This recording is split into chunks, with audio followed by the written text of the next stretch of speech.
Assalamualaikum warahmatullahi wabarakatuh.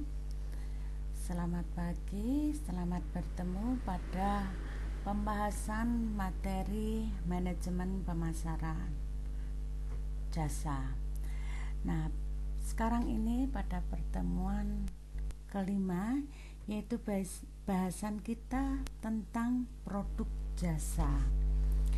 Nah, pokok bahasan yang akan kita bahas antara lain berkaitan tentang penawaran jasa, level jasa inti, level jasa sekunder, persepsi konsumen terhadap atribut jasa, service branding, strategi produk jasa, dan pengembangan jasa baru, serta service diligence. Oke, berkaitan dengan materi bahasan yang pertama, yaitu produk jasa. Ada 5 kategori dalam penawaran jasa menurut Philip Kotler. Yang pertama dikelompokkan dalam kelompok produk fisik murni. Misalkan di sini adalah sabun, kemudian pasta gigi, dan lain sebagainya, yang semuanya tanpa ada jasa atau pelayanan dalam melengkapi penjualan produk tersebut. Yang kedua, produk fisik dengan jasa pendukung. Misalkan produsen mobil melengkapi produknya dengan berbagai jasa pendukung, seperti ada servis gratis 3 kali atau selama waktu tertentu, kemudian menjual produk makanan dengan atau istilahnya dengan sampel-sampel cara memasak dan lain sebagainya. Kemudian hibrid di sini bisa dikategorikan komponen jasa dan barang yang sama besar porsinya. Misalkan hibrid di sini contohkan mobil hibrid, di mana berbahan bakar bisa BBM, bisa juga listrik, atau misalkan penjualan sistem aplikasi dengan manajemennya atau manajemen penggunaan aplikasi tersebut. Kemudian jasa utama dilengkapi dengan barang atau jasa minor. Di sini misalkan kalau kita naik pesawat, maka kita mendapat servis seperti makanan, minuman, dan lain sebagainya. Dan jasa murni misalkan jasa konsultasi, jasa pendidikan, dan lain sebagainya. Nah, sementara itu benda atau produk bisa dibedakan tangible dan intangible. Tangible mungkin lebih ke produk barang, atau intangible berarti ke service. Jadi tangible adalah bukti fisik yang bisa dialami langsung oleh pelanggan, sementara intangible adalah proses yang memiliki sejumlah bukti bagi konsumen untuk dievaluasi. Kemudian unsur-unsur dalam penawaran jasa atau konsep jasa dibedakan dalam 3 unsur atau 3 elemen. Yang pertama, unsur fisik atau facilitating good atau support good, misalkan makanan dan minuman yang disajikan di restoran, kemudian bioskop. Sementara elemen kedua yaitu manfaat sensual yaitu manfaat-manfaat yang berkaitan dengan panca indera. Misalkan setelah kita menonton film atau yang lain sebagainya, kita, atau istilahnya di sini, kalau kita makan ke restoran, maka kita bisa mendapatkan aroma, kemudian rasa dan lain sebagainya. Sementara manfaat psikologis adalah manfaat yang cenderung didefinisikan oleh pelanggan secara objektif. Kemudian produk dibedakan pada tingkatan jasa inti dan jasa sekunder. Jasa inti merupakan fungsi esensial dari produk jasa itu sendiri. Di sini kebutuhan dan keinginan yang bersifat intangible seperti tidak dapat disentuh, tidak dapat dilihat, tapi bisa dirasakan. Sementara dalam kelompok jasa sekunder, manfaat tercermin pada aspek yang berkaitan dengan pendistribusian atau penyampaian produk, misalkan instalasi pengiriman, penyediaan kredit atau layanan purna jual. Elemen yang dapat mengidentifikasi jasa sekunder antara lain fitur. Fitur adalah komponen spesifik produk yang dapat ditambahkan atau dikurangi tanpa mengubah karakteristik esensial produk tersebut, sehingga berdaya tarik berbeda bagi sejumlah segmen pasar yang berbeda. Styling atau penampilan di sini menampilkan keunikan baik pada produk yang berwujud maupun tidak berwujud. Sementara kemasan bisa memberikan kemudahan saat mengkonsumsi jasa tersebut. Brand atau merek itu sendiri memudahkan kita mengenal produk tersebut, sementara bukti fisik yang sifatnya tangible dalam layanan atau layanan tambahan pada jasa ini seperti brosur, pemesanan, dan lain sebagainya.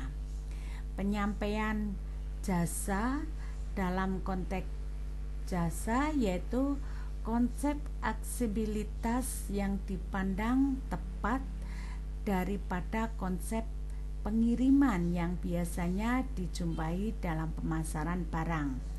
Misalnya, sumber daya manusia yang kontak langsung dengan konsumen, mesin, bangunan, dan lain sebagainya. Prospek merupakan cara berinteraksi karyawan jasa dengan pelanggan selama proses konsumsi. Sementara sumber daya manusia meliputi unsur yang penting dalam penawaran jasa karena menentukan jasa yang dihasilkan dalam menentukan persepsi pelanggan terhadap produk jasa tersebut. Nah, di sini kualitas dalam jasa adalah tingkat persepsi terhadap kinerja pelanggan. Untuk mengevaluasi jasa suatu organisasi dibandingkan penawaran dari organisasi yang lain.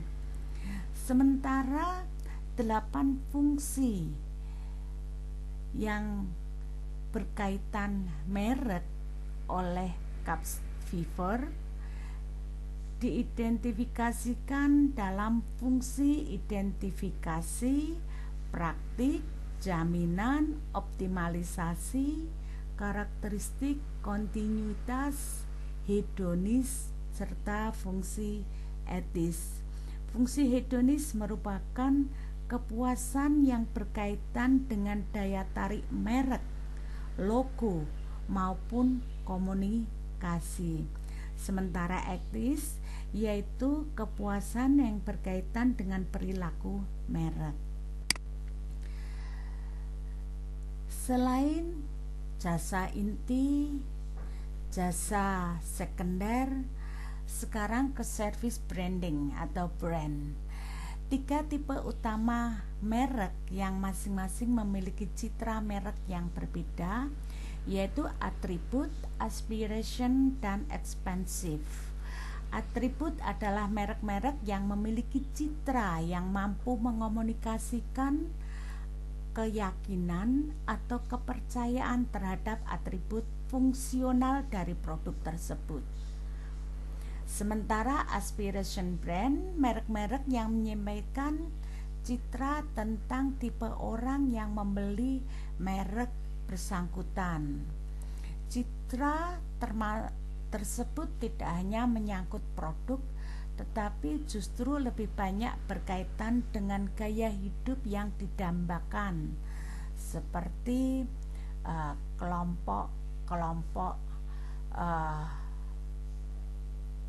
elit tertentu dan lain sebagainya.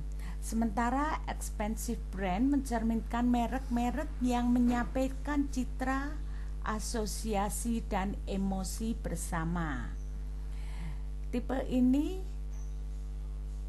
memiliki sekedar aspirasi yang lebih berkenaan dengan kesamaan filosofis antara merek dan konsumen individu. Nah, ini kaitan manfaat merek bisa dilihat dari sudut pandang ekonomi, fungsional maupun psikologis.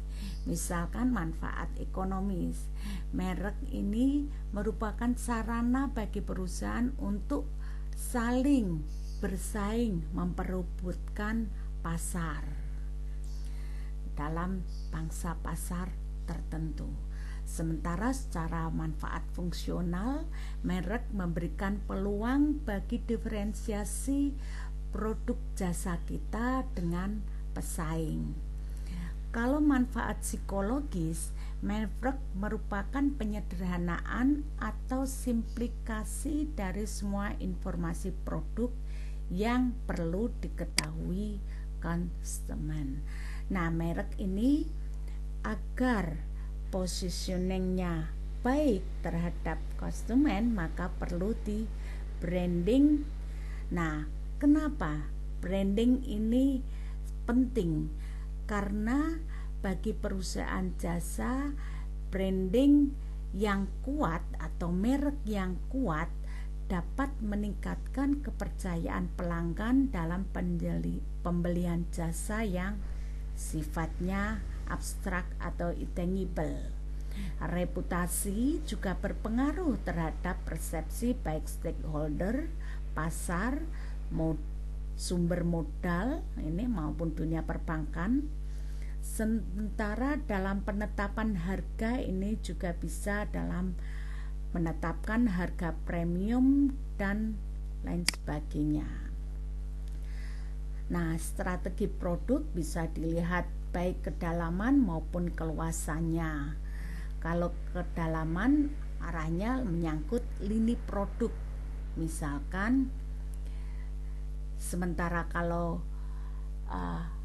lini produk yaitu mengacu pada jumlah variasi atau jenis produk yang ada, seperti Pepsodent itu membahas tentang pasta gigi,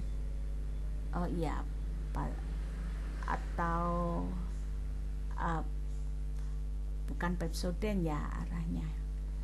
Jadi Unilever memproduksi seperti Pepsodent, seperti sabun Look, kemudian sampo Sunsilk dan lain sebagainya.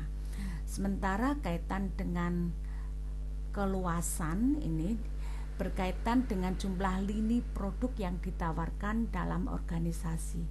Misalkan perusahaan Yamaha memproduksi kendaraan-kendaraan bermotor, memproduksi alat-alat musik, memproduksi alat-alat pertanian dan lain sebagainya.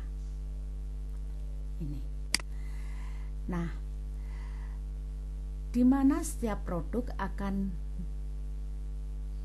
dapat dibedakan dalam siklus hidup produk atau service life cycle. Ini sama seperti produk baik barang maupun jasa, yaitu tahapannya terdiri dari perkenalan, pertumbuhan, kedewasaan, dan penurunan. Dan berikut pengembangan jasa baru dari produk jasa, yaitu bagaimana kita menemukan ide jasa tertentu. Kemudian dari beberapa ide tersebut disaring ide yang paling kompeten. Kemudian dari ide yang paling kompeten tersebut dikembangkan, kemudian diuji ke konsep, ke metode. Kemudian kita tahap berikutnya menganalisis bisnis jasa tersebut, kemudian mengembangkan dan kita komersialisasi. Ya, oke. Demikian pertemuan kaitannya dengan materi pokok bahasan produk jasa. Terima kasih dan wassalamualaikum warahmatullahi wabarakatuh.